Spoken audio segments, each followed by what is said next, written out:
আসসালামু আলাইকুম, কেমন আছে সবাই? তো রত্না ফ্যামিলির ব্লগ থেকে বলছি।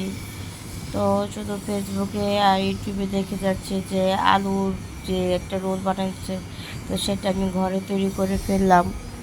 তো এখন আমি আমার বাচ্চাদের সাথে সন্ধ্যার নাস্তাটা শেয়ার করেছি।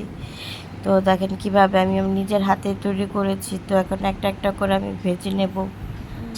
ভাজার পরে দেখেন যে জিনিসটা খাবারটা কত টেস্ট হয়েছে।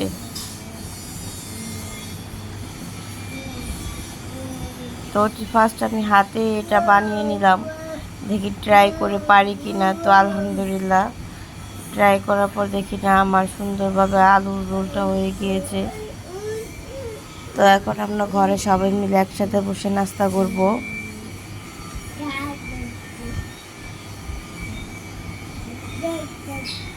তো আমি একটু লাল লাল করে ভেজে নিয়েছি, যে যাতে খাবারটা মচমচা হয়। তো আলুর সাথে আমি কর্নফ্লাওয়ার, জিরা গুঁড়া, গরম মশলা গুঁড়া, ধনিয়া গুঁড়া, কাঁচামরিচ চিলি ছিল সেটাও অ্যাড করেছি, দিয়েছি সাথে সব কিছু মিক্স করে আপনার আলুটা যাতে সুন্দর টাইট হয়ে গিয়েছে আমার, যাতে আমি সুন্দর করে দিতে পেরেছি। তো দেখেন আমার আলুর পকোড়াগুলো সুন্দর করে লাল লাল হয়ে গিয়েছে। আমি অনেক টেস্টিভাবে খাবারটা বানিয়েছি।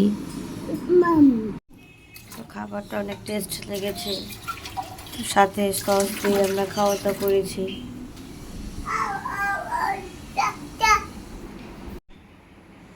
তো দেখেন সুন্দর মতো না, মানে আমার একটা আলু পকোড়াও খুলে নেই, যেভাবে আমি বানিয়েছি সেভাবেই রয়েছে।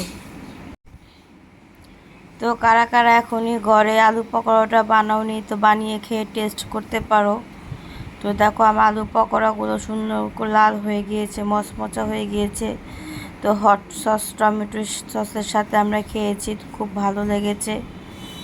মানে একটা দেখতে লোভনীয় খাবার স্বাদ। তো এই নাস্তাটা তোমরা বিকেলে তৈরি করতে পারো, বাচ্চাদের সাথে শেয়ার করতে পারো নাস্তাটা। তো আমি তো প্রথম বানিয়েছি, আমার কাছে ভালোই লেগেছে খাবারটা খেতে। তো সামনে আমি আরও অন্য কিছু ট্রাই করব। তো তোমরা আমার ভিডিও ও লিঙ্ক পেয়ে যাবে, সাবস্ক্রাইব করবে আমার চ্যানেলটাকে, নোটিফিকেশন চলে যাবে তোমাদের কাছে যখন আমি ভিডিও ছাড়বো। তো দেখতে কিন্তু অনেক সুন্দর হয়েছে আলুর পকোড়াটা। তো কারা কারা এই ভাজা পোড়া খেতে পছন্দ করো আমাদের সাথে শেয়ার করো। আমাদের রোজার মাস থেকে পুরো এক মাসে আলু পকোড়া মতন ভাজা পোড়া খাওয়াতে হয়। তো যদি আমার ভিডিওটা তোমাদের কাছে ভালো লাগে, লাইক, কমেন্ট, শেয়ার এবং সাবস্ক্রাইব করবা। ও সামনে নতুন নতুন ভিডিও পেতে আমাকে হেল্প করবা, বলবা আমার চ্যানেলটা সবাই সাবস্ক্রাইব করবা।